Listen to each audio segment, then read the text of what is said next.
విద్యా ప్రకాశానందగిరి స్వామి వారు ఈ ధ్యానం కష్టమని చెప్పడానికే ఒక ఉదాహరణ చెప్పేవారు. ఏంటంటే ఆయన ఆశ్రమంలో కొంతమంది పనిచేసేవారంట.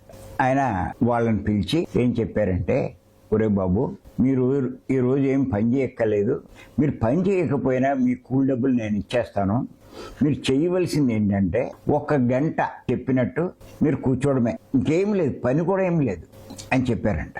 వాళ్ళు ఏమనుకున్నారు, రోజు కష్టపడితే సాయంకాలం దాకా అయి మోసి ఈ మోసి వచ్చే డబ్బులు 1 గంట కూర్చుంటే వస్తూ ఉంటే నష్టం ఏంటి అని చెప్పి సరే అయ్యారు అన్నారు. అప్పుడు వాళ్ళు కళ్ళు మూసి కూర్చోబెట్టారు. ఒక 5-10 నిమిషాలు కూర్చున్నారంట.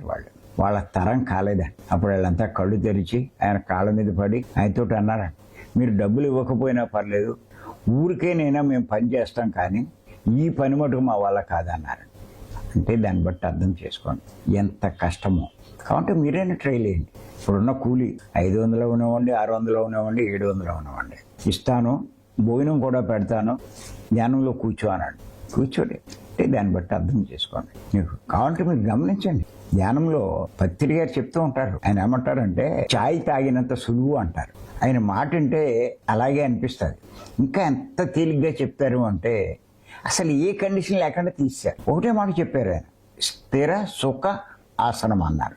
సుఖంగా ఉండే పాశ్చర్ ఆసనం తీసుకో అన్నారు. నువ్వు ఎలా కూర్చోంటే అలా కూర్చో, బాసం పెట్టారంటే బాసం పెట్టి, కాళ్ళు చాపుకోమంటే కాళ్ళు చాపు, సోఫాలో కావంటే సోఫాలో కూర్చో, గోడ కానుకుని కూర్చో, పరుపు మీద కూర్చో, నీ ఇష్టం.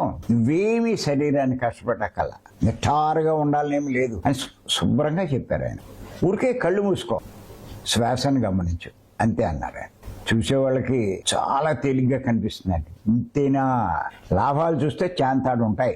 మన ఊళ్ళు ఆ ప్యాంప్లెట్ వేయించి దాంట్లో చూస్తే ఇన్ని లాభాలు వస్తాయా? హాస్పిటల్కి వెళ్ళి నువ్వు లక్షలు ఖర్చు పెట్టే ఆ డబ్బు ఏమీ అవసరం లేకుండా కూర్చుంటే తెగిపోతుంది. మరి ఏముంది అనుకుంటారు. కూర్చున్నాక తెలుస్తుందండి ఎంత కష్టమో. మిగతా అన్ని బాగానే ఉంటాయి. ఎళ్ళలో వేలు పెట్టుకుంటారు, కాళ్ళు కట్టేయమంటే కాళ్ళు క్రాచ్ చేసేస్తారు, నోరు అన్ని కట్టేయమంటే అన్ని కట్టేస్తారు, కళ్ళు మూసేస్తారు. ఇవన్నీ వీళ్ళు చెప్పినట్టుంటాయి. కానీ అలా కూర్చున్నప్పుడు ఒకటే వీళ్ళ మాట ఏందో, అదే మనసు. వీళ్ళ తరం కాదు, దాన్ని చెప్తారు. అమ్మా, ఓ మనసా, 5 నిమిషాలు ఏమీ ఆలోచించకుండా ఉండు, ఇంకేం వద్దు, చచ్చినా.